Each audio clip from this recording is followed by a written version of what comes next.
en esta segunda sesión de esta clase vamos a explorar a dos autores que quiero presentar, que hacen parte de la modernidad. Les voy a pedir que en su cuaderno ustedes tomen apuntes, que vayan revisando, recuerden esos términos que tenemos que definir en el glosario, que son muy importantes. Y también vamos a intentar explorar algo de un artículo, de un ensayo que se escribió en base a lo que escribió, con base a lo que escribió el filósofo alemán Jürgen Habermas. Ahorita les voy a compartir el nombre, y que fue analizado, reflexionado cuando él hablaba sobre lo que es la modernidad. ¿Listo?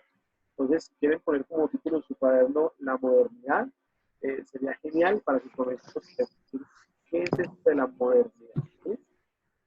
Hoy en día, chicos, cuando decimos algo moderno, muchas veces nos referimos al cual es que es un pensamiento modernista, es una moda moderna. Qué carro tan moderno, ¿cierto? Pero lo que no entendemos es que la modernidad es que ya pasó. La modernidad es una época, como les decía, que según algunos historiadores está desde el siglo XV hasta el siglo XVIII. Otros separan la modernidad del Renacimiento y dicen, no, el Renacimiento fue siglo XV y XVI, y la modernidad fue siglo XVII y XVIII. Lo que sí es claro es que es una época digna de reflexionar, porque es una época de profundos cambios. Y podemos entender que esos rasgos de la modernidad, de hecho al final de la clase usted lo que tiene que hacer es poner allí las características que diferencian de la modernidad frente a lo que estamos hablando, es que hay una pregunta fundamental por el conocimiento. ¿Dónde encontramos el conocimiento? ¿En la razón? ¿En los sentidos? El conocimiento es algo universal, algo que ya está escrito. El conocimiento es simplemente el resultado de una experiencia personal que muchas veces va cambiando a través de los tiempos. Es decir, que mi conocimiento es diferente al de David Año, diferente al de la Vida Camargo, porque cada manera de conocer es distinta. Pues tengan en cuenta, muchachos, estos rasgos de la modernidad. Quiero presentarles en primera instancia a un filósofo que lo llaman, y ustedes lo expusieron en el periodo pasado, el padre de la filosofía moderna, que está en la época del Renacimiento, ¿sí? Pero que se le considera como el primero que hizo ese giro de pensamiento, lo que llamamos la modernidad. ¿No? Antes de poder compartirles el Moodle y el documento, chicos, no olviden activar sus cámaras. Natalia Orduz, Esteban Guandumen, Juana Bauque, Sarita, César Lezarazo, activen su cámara, muchachos, es indispensable. Recuerden que estos videos son después compartidos en YouTube. Muchos papás están entrando a ver cómo se comportan en clase los demás chicos, y hay críticas muy positivas y otras no tanto sobre lo que estamos viendo. Entonces, disculpen, muchachos, hoy no se asusten. Aquí estoy. Entonces, chicos, ojo, gracias Esteban, muy bien, un placer verte. Aquí en la cámara es indispensable. Muy bien. Aquí voy a tomar otro pantallazo para la asistencia, ¿vale? Y al final tomo otro pantallazo para corroborar que no se me haya ido. Entonces, voy a compartir, chicos, nuevamente la plataforma de Moodle. En la plataforma de Moodle tenemos acá la lectura de un texto, ¿cierto?, que se llama El discurso del método. Entonces, ustedes ahí le pueden dar clic al enlace, y en ese enlace lo que van a encontrar ustedes es el libro más conocido del señor René Descartes. Entonces, ya lo voy a guardar para que lo puedan abrir rápidamente. Ese documento ustedes pueden acceder a él cuando quieran, si tienen intención de leerlo. Yo solamente les voy a pedir que analicemos al menos el título, que es la introducción. ¿Listo? Ahí tenemos la imagen icónica de René Descartes, un matemático, un filósofo, que ya la vida de él la conocimos en el periodo pasado, ¿cierto? Francés, que tuvo que exiliarse, irse a Holanda para escribir este libro. No porque fuera perseguido ni mucho menos, sino porque todo cambio de pensamiento muchas veces genera miedo. Y cuando uno impertinente, después como hereje o otras cosas, entonces él tuvo que irse para señalar de tranquilidad. Les voy a pedir que nos vemos en este espacio. El método, acá está el capítulo del método, es el numeral número 3, donde nos cuenta Descartes cuál es el origen del método cartesiano. ¿Qué es eso del método de la duda? Entonces, si ustedes quieren poner en sus apuntes Descartes, como su título, el discurso del método, aquí hay una referencia de por qué se originó ese discurso del método. Les voy a pedir que la leamos juntos un momento, al menos una parte, para que podamos entender. ¿Listo? Cristian, léenos por favor el primer párrafo ahí sobre el método.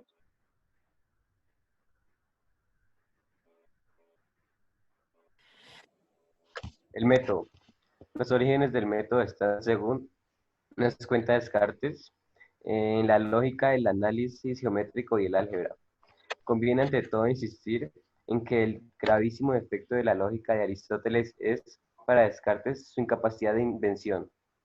El silogismo no puede ser método de descubrimiento, puesto que las premisas son pena de ser falsas, deben ya cometer la conclusión. Contener, Ahora bien, señor, deben ya contener. la conclusión, sí. ¿Sí?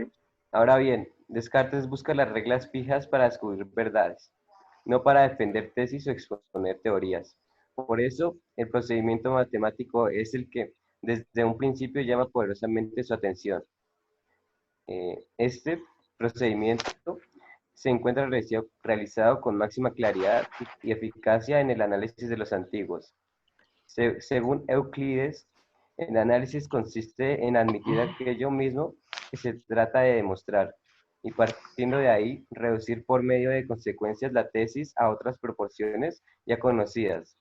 Descartes explica también lo que es el análisis en un paisaje de la geometría.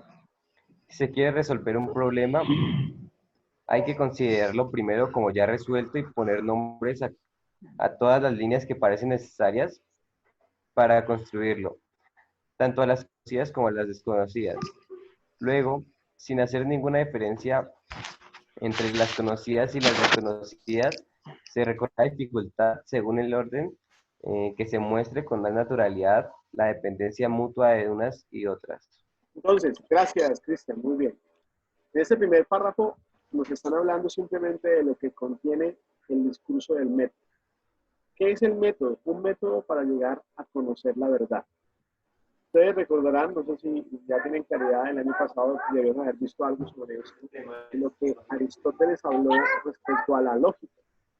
La lógica es la ciencia o es la herramienta que nos ayuda a pensar, ¿cierto? Aristóteles decía que la herramienta más grande de la lógica es el silogismo. El silogismo es unir dos premisas, la premisa mayor y la premisa menor, para sacar una conclusión. De tal manera que si yo digo todos los hombres piensan, David es hombre, yo puedo concluir que David también piensa, ¿cierto? Descartes critica eso y dice, sí, es un método para pensar, pero lo difícil del silogismo, según Descartes, es que no permite nuevos descubrimientos. O sea, la conclusión ya está implícita en las premisas. Él lo que quiere hacer con ese método es un análisis para inventar, no la verdad, sino para inventar una manera de conocer esa verdad. La primera cuestión que se responde, o que se pregunta, mejor Descartes, en el discurso del método es, ¿dónde encuentro yo la verdad? ¿De qué manera yo puedo llegar a hacer un análisis de esa verdad? Y, de hecho, la primera parte del discurso del método cartesiano es ese, el análisis. Analizar algo para luego dividirlo en varias partes, llegar a hacer una síntesis y ahí sacar una conclusión. Entonces, es interesante que ustedes vean que todo parte de la duda. La duda que me permite a mí conocer, comprender, dividir una verdad, llegar a conocer esa misma verdad de una manera profunda. David Riaño, por favor, ¿tienes abierto el documento del método, el discurso del método en tu computador? Si no, está ahí en la plataforma de Moodle.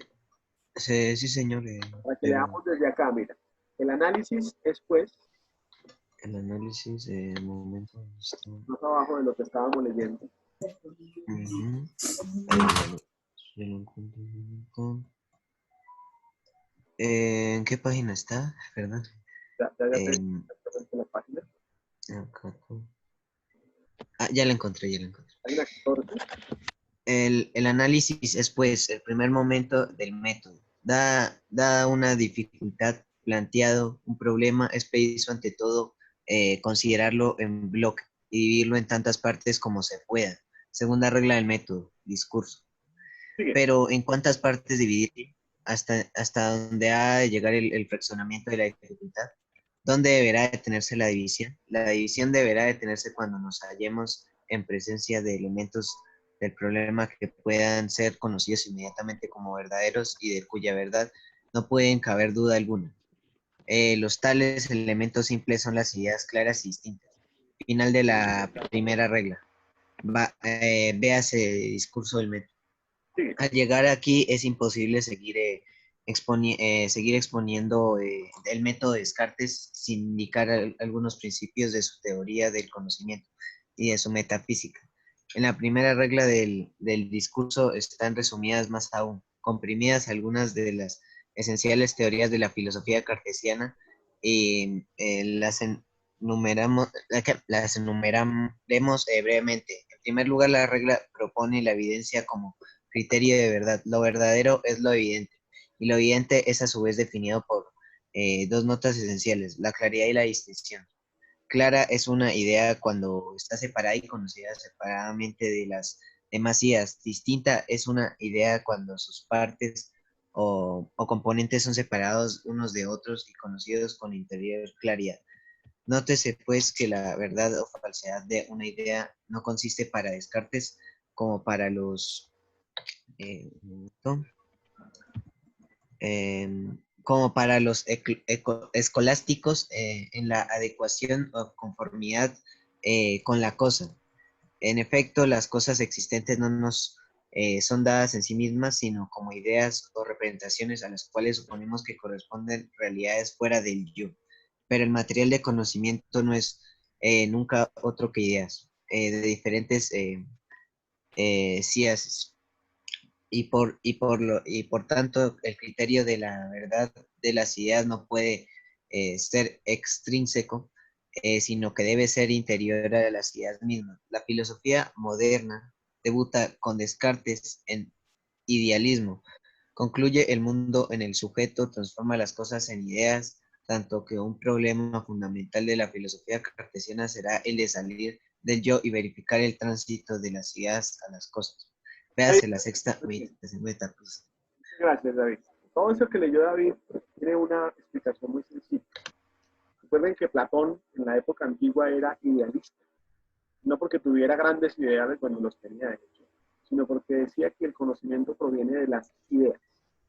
En la época medieval eso cambió y la escolástica nos remitió la realidad como la adecuación del pensamiento a lo que existía. Es decir, que si yo conozco este esfero es porque mi pensamiento se ha adecuado a la realidad que estoy analizando.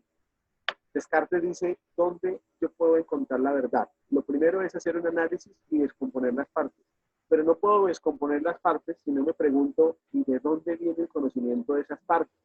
Es como si yo tomara, qué sé yo, mi esfero nuevamente para tomar un ejemplo, ¿cierto?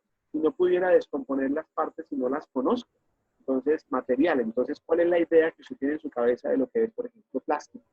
Tinta, color. Entonces, aquí en su cabeza ya hay unas ideas que están metidas, que no provienen del conocimiento de la realidad, sino que están allí metidas dentro de sí. El conocimiento para Descartes no está fuera del sujeto, sino dentro del mismo sujeto. Y hay que tener en cuenta, tener ideas claras y también distintas. A ver, si ustedes, por ejemplo, no sé, hagamos una idea acá en la cabeza, imagínense usted el esqueleto humano. Entonces, el cráneo en el esqueleto humano. El cráneo en el esqueleto, usted tiene una idea acá en su cabeza de lo que es cráneo sin tener que estar viendo un cráneo, ¿cierto?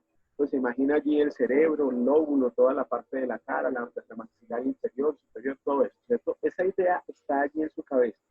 Tiene clara la idea de cráneo en su cabeza metida, quiero decir, esa idea, no el cráneo como tal, que lo tiene por supuesto, sino la idea metida en su cabeza. Luego el conocimiento dependerá de si eso es claro para usted, pero más aún, si es distinto para usted, si usted en su cabeza puede separar, por ejemplo, la parte del cerebro, de los maxilares, de todo lo demás, eso se llama la distinción. Yo, por ejemplo, ¿por qué hablé del cráneo? Porque acá tengo un amiguito, que es mi cráneo que lo regalé a mi hijo siempre. Entonces yo tengo esa idea en mi cabeza. Sin haber visto el cráneo, yo sé lo que es el cráneo. Ahora viéndolo, yo puedo distinguir las partes del cráneo, puedo distinguir toda la parte del cerebro, puedo distinguir toda la parte donde están las órbitas de los ojos, ¿cierto? Los maxilares. Cuando yo divido esas ideas, aún más aún hay claridad de conocimiento que yo tengo sobre un concepto. Ese es un ejemplo que les pongo nada más para ver lo que dice Descartes.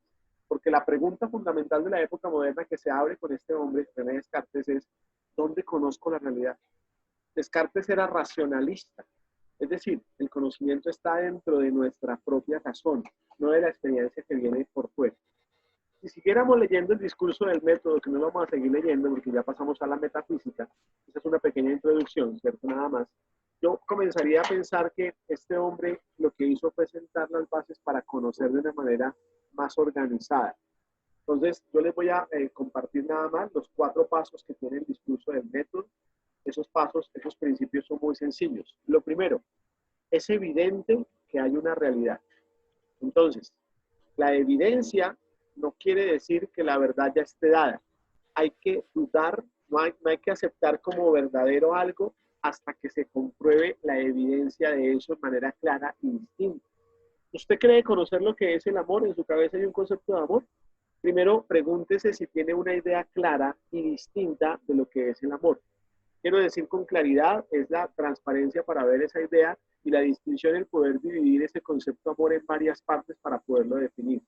Primer paso del discurso del método. Ojalá no noten también esos apuntes para que no se les olvide, porque puede salir en la evaluación parcial, ¿no? ¿Cuáles son los pasos del método cartesiano de conocimiento? Primero, el principio de la duda o la evidencia sistemática, así se llama. Dude de todo eso que cree como evidente. ¿Cree usted tener en cuenta o claro el concepto de qué sé yo, familia? Primero, pregúntese en su cabeza si esa idea es clara y distinta. Si usted tiene claridad conceptual para entender algo que cree conocer, ¿cierto?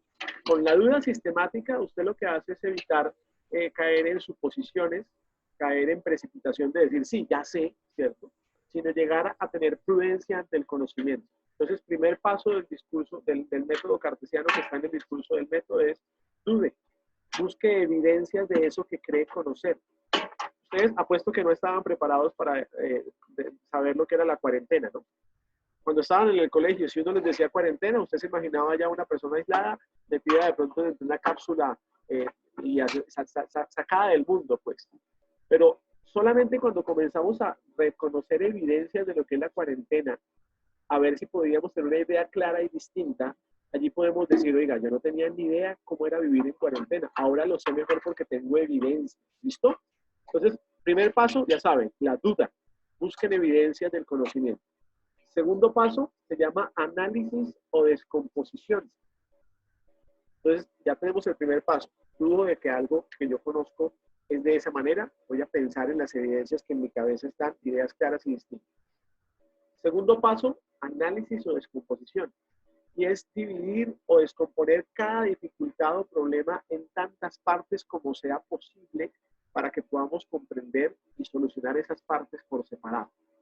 Entonces, hago un análisis y descompongo, por ejemplo, la idea de familia, la idea de cráneo, la idea de cuarentena, ¿cierto? En tantas partes como sea necesario para llegar a comprender o resolver problemas que se están presentando. Primero, entonces, ya sabemos, dude, busque evidencia. Segundo, descomponga, analice. Cuando usted hace un análisis, es eso, es descomponer algo en muchas partes. Ver las variables de todo lo que está rodeando el objeto de su análisis, ¿no? Tercer paso, se llama síntesis. Después de haber descompuesto algo en muchas partes, tercer paso, yo voy a hacer una síntesis o una composición de esas partes. Y es simplemente llevar mi cabeza a reunir esos diferentes datos que hay en la realidad que estoy analizando, ¿cierto? Para hacerlo más simple, más sencillo de conocer. En su cabeza usted hace una síntesis que usted lo diferencia muchas veces con el resumen, ¿cierto? Cuando usted, por ejemplo, se ve una película, ¿cierto? Se pone a pensar en las partes de la película y luego hace una síntesis que es una manera más sencilla de comprender algo que se veía más difícil, ¿cierto? Entonces va armando pensamientos para poder así ver el funcionamiento de esos pensamientos sobre ese objeto que quieren conocer. Y el cuarto paso se llama enumeración o verificación. Entonces es volver a hacer recuentos, revisiones, para asegurarse de que nada se le pasó por alto.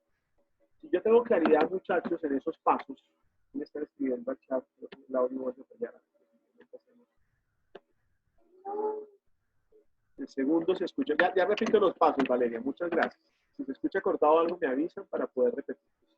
Entonces, el último paso, chicos, se llama la enumeración o verificación, es decir, de contar a ver si algún dato, alguna nota particular me quedó a mí por fuera. ¿Listo? Pablo, préstame su cámara. Acá Pablo me prestó un juguete, tengo a mi hijo acá al lado. Él me prestó un juguete que voy a tomar como ejemplo para los 4 pasos del discurso del método. Este es un objeto que me sirve para ir a la playa, a jugar con la arena, ¿cierto? Tiene la forma de un cocodrilo. Entonces, primer paso, yo voy a dudar en mi cabeza del concepto que yo tengo de cocodrilo o de juguete. Primer paso, entonces, busco evidencias en mi cabeza a ver si la idea de juguete, de cocodrilo, es clara y es distinta. Clara porque entonces en mi cabeza yo no solamente me hago la imagen mental del cocodrilo, del juguete, sino porque yo la puedo dividir en varias partes. Entonces tengo los colmillos del cocodrilo, las escamas en su piel, la forma de sus patas, ¿cierto? Esa boca grandísima. Entonces estoy distinguiendo, dividiendo ese concepto en varias partes. ¿Qué es lo que hago yo? Segundo paso, análisis o descomposición. Yo voy a dividir este cocodrilo en varias partes, varios conceptos para poder comprender. Entonces vuelvo a repetir ahí, los ojos salidos, la forma de, o si fuera un juguete, el color del juguete. Comienzo a distinguir esas partes para luego hacer una síntesis. Ya no tengo que ver el juguete para ver en mi cabeza si es claro el conocimiento que tengo sobre él. Y luego verificar, me faltó algo, cuarto paso, me faltó algo de las notas que yo tenía sobre ese juguete o sobre el concepto cocodrilo. Noten, chicos, que en ese sentido lo que estamos haciendo es el ejercicio de pensamiento. La única cosa de la que usted no puede dudar, según Descartes, era de que está pensando. Luego, cuando usted reconoce que está pensando, usted reconoce que está existiendo, porque Descartes duda hasta de su existencia misma. Entonces, la única manera de estar tranquilo y saber que usted existe es porque está pensando. Pienso, luego existo. Si yo no determino, no descubro el pensamiento, quiere decir que no estoy existiendo para Descartes. Y hay una cosa que hay que entender. Usted es una cosa que piensa, ¿cierto? Pero también usted es una cosa que existe. A él lo llamó, eso lo llamó en el discurso del método la res pensante, res, R-E-S, res pensante y la res extensa. Res quiere decir cosa, ¿cierto? La cosa que piensa es usted, por eso usted existe, pero también es una cosa que existe. Usted puede buscar evidencias de su conocimiento sobre sí mismo tomando esos 4 pasos del discurso del método. ¿Listo, muchachos?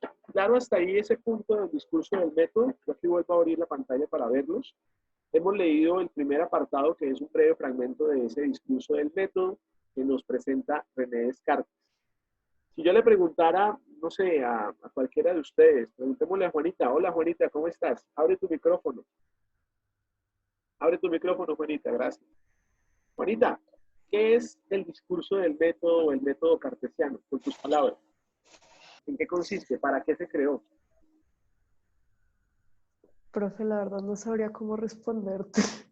Es válido porque Juanita está haciendo en ese momento el análisis o descomposición, segundo paso para llegar a la síntesis, ¿no? Entonces, Juanita, y para todos, yo reitero, la respuesta a esa pregunta, ¿cuál puede ser? Es una serie de pasos que Descartes propuso para llegar a conocer la verdad, para cuestionarse del conocimiento. Sucede, muchachos, que en la realidad pocas veces nosotros nos detenemos a ver si conocemos algo. Pocas veces nos preguntamos para ver si realmente, si nos tomamos decisiones muchas veces desde la ignorancia o desde el afán, ¿cierto? Si hoy en día usted tuviera la necesidad de decidir qué va a estudiar cuando salga del colegio, ya hoy mismo, hoy 28 de abril, tiene que decidir ya, de inmediato, qué es lo que va a estudiar. Usted tal vez no tiene los suficientes datos, no ha descompuesto las partes, no ha revisado los conceptos en su cabeza para ver si realmente conoce la forma de tomar esa decisión.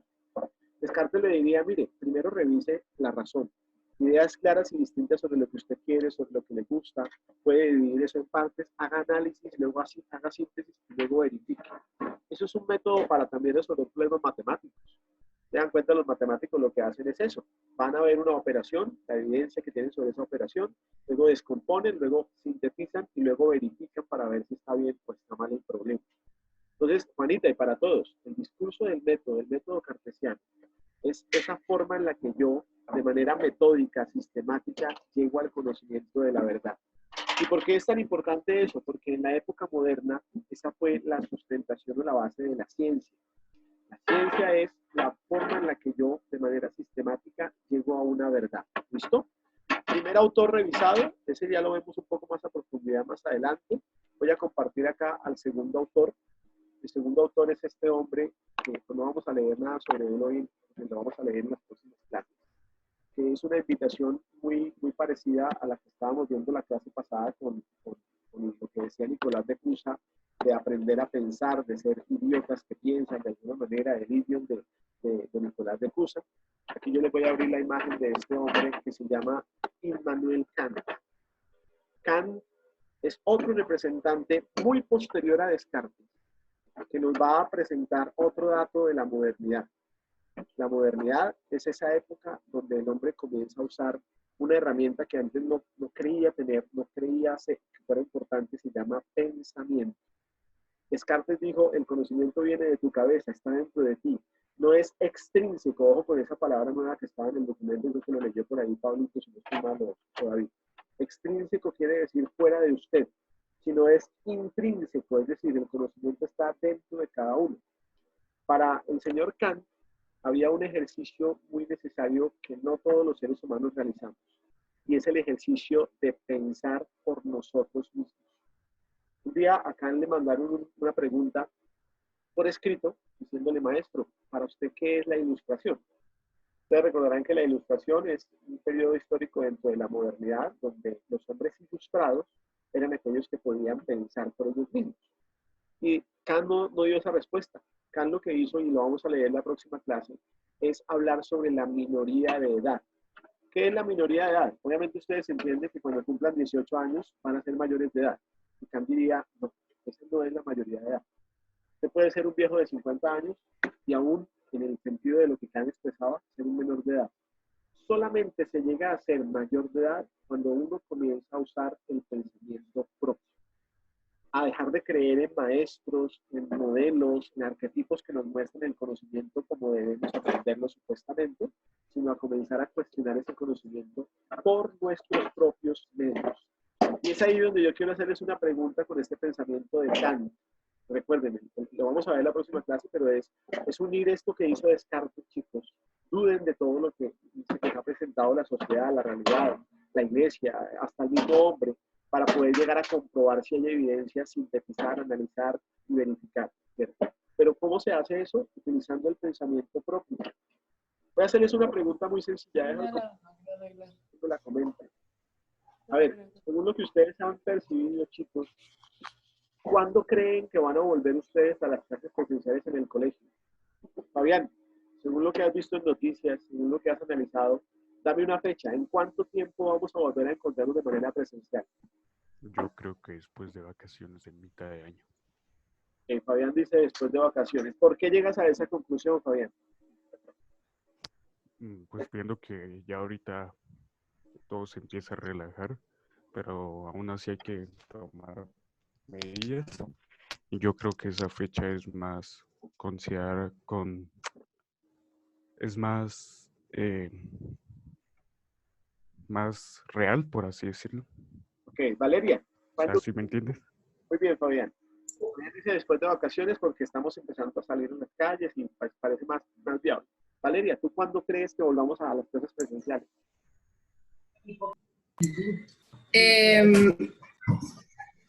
Yo creo que volveríamos por ahí hasta el otro año, porque lo que estamos viviendo es una pandemia y ya está en todo el mundo. Entonces, para que se controle bien y no haya contagiados, pues primero necesitamos literalmente la vacuna y eso. Y para que todo el tema se relaje, sería como hasta el otro año. Ok, gracias, Valeria. ¿Saben lo que están haciendo Fabián, Valeria y cada uno de ustedes ahí en su cabecita respondiendo la pregunta? Están aplicando esa idea, esa necesidad de pensar por ustedes mismos para llegar a concluir verdades. El ser humano por naturaleza quiere conocer la verdad. Y por eso muchas veces especulamos, suponemos, tenemos prejuicios, porque creemos ser poseedores de la verdad. ¿Por qué no, antes de llegar a decir, mire, la verdad es esta? Yo sé que Fabián y Valeria tienen una opinión, ellos no están diciendo que sea su verdad, ¿no? Posiblemente eso pueda suceder. Antes de llegar a opinar sobre esto, ¿por qué no revisamos cuántas evidencias hay en nuestra cabeza sobre eso de lo cual estamos nosotros buscando una respuesta? Es muy válido lo que dice Fabián, puede ser después de vacaciones, Valeria también dice después del otro año, eso puede pasar. Y la pregunta es, ¿qué otras dudas surgen en su cabeza? ¿En cuántas partes pueden dividir ese problema según Descartes para llegar a una posible solución o respuesta? ¿Listo, muchachos? Yo les quiero proponer entonces ese análisis antes de pasar a presentarles este modelo de ensayo que quiero que ustedes revisen, también está en su Moodle, y es, necesitamos aprender a pensar por nosotros mismos. Y para poder hacerlo, tenemos que salir de las suposiciones, de los dogmas que nos han metido en la cabeza. Es como si yo llegara y les preguntara, chicos, ¿ustedes por qué creen que Dios existe? No estoy diciendo que no crean en Dios, sino ¿por qué? Denme sus razones. Entonces llega el creyente que no se ha cuestionado nunca y dice, ¿por qué así me lo enseñó la abuela? Es válido, pero no creo que sea tan profunda la respuesta, ¿cierto? Otro me dirá, no, profe, yo no creo en Dios. ¿Por qué? Porque es que así me lo enseña la sociedad. No es tan profunda la respuesta. Solamente cuando usted se haga la pregunta a usted mismo, revise el concepto Dios, lo descomponga, lo sintetice y verifique eso. Es decir, cuando usted piense por usted mismo, va a llegar al conocimiento de la verdad. Si se dan cuenta un valor de la época moderna, y es la necesidad de que el hombre comience a usar su cerebro, su razón, su lógica para llegar a conocer. ¿De dónde proviene el conocimiento de ustedes? ¿Proviene de lo que han visto en casa, de lo que les muestra la televisión, de lo que les muestran las redes sociales, o de un ejercicio interno que los lleva a decir, ah, ya conozco la realidad por mi cuenta? Si se dan cuenta del ejercicio que estábamos haciendo antes en el colegio, que era muchas veces cuando había una tarea era copiar y decir, ya sé, porque ya el cuaderno tiene la definición. Pero cuando llegábamos a exponer algo con nuestras palabras, qué difícil era. La época moderna le va a decir a usted, deje de copiar ideas de otros y comience a usar su propia razón para definir en su cabeza y desde su voz lo que debe tener claro. ¿Listo? En el segundo documento que yo les compartí, y aquí estoy abriendo el Moodle nuevamente, aparece un ensayo. Ustedes hacen el mismo ejercicio, lo guardan en su computador, lo descargan ahí en su computador. Es un ensayo que toma a un filósofo que se llama Jürgen Habermas. De hecho, el nombre ya lo tengo por acá, les voy a ampliar un poco más este espacio, ahí está en el documento. Este filósofo alemán contemporáneo, ¿cierto? Habermas. De hecho, ustedes lo han escuchado por ahí que ha hablado en los últimos días sobre esta crisis de la pandemia, ¿cierto? Nos habla de lo que es la modernidad. Entonces, tenemos ahora, este filósofo lo van a ver ustedes más el otro año, si estamos acá en el liceo y estamos trabajando, veremos la filosofía contemporánea y analizaremos un poco más a profundidad a Habermas, su vida, su pensamiento. Pero yo quería presentarles este ejemplo de ensayo sobre el pensamiento de Habermas y lo que es la modernidad. ¿Listo? Entonces, si quieren poner el título ahí, se llama Proyecto Filosófico de la Modernidad y su crítica desde el exterior constitutivo. Está escrito por este hombre, Raúl Díaz Espinosa. Des en cuenta que él no puso una página completa para marcar su ensayo, sino que puso acá un asterisco que puede ser una nota al pie de página. Voy a ir hasta el pie de página para pues, recordar acá, por ejemplo, están los datos de quién es ese señor. Entonces, así cuando usted haga su ensayo, pone allí el título, le pone un numerito acá al lado que va a ser el pie de página, y al final en la pie de página dirá estudiante de grado 10º de Colegio Liceo Campestre, bla, bla, bla, ¿cierto? Este es un sociólogo de Chile que hizo una reflexión después de leer a Habermas. ¿Qué es la modernidad para Habermas? ¿Dónde podemos encontrar la modernidad? No lo vamos a leer todo, obviamente, ¿no? Vamos a leer 2, 3 párrafos sobre este texto de Habermas nada más para ver cuál es el dato que nos presenta él sobre la modernidad, ¿listo? Pero lo vamos a hacer en el siguiente encuentro porque ya nos quedan pocos minutos. Entonces son las 9:26, nuevamente pausa activa, relájense, escríbese un momentico y a las 9:30 en punto se vuelven a conectar, muchachos, para el encuentro final, ¿listo? Y ahí les voy a dejar a ustedes 9:30, nos quedan 4 minutos de relax, ¿vale? En 4 minutos nos vemos entonces, muchachos, para la parte final de la clase.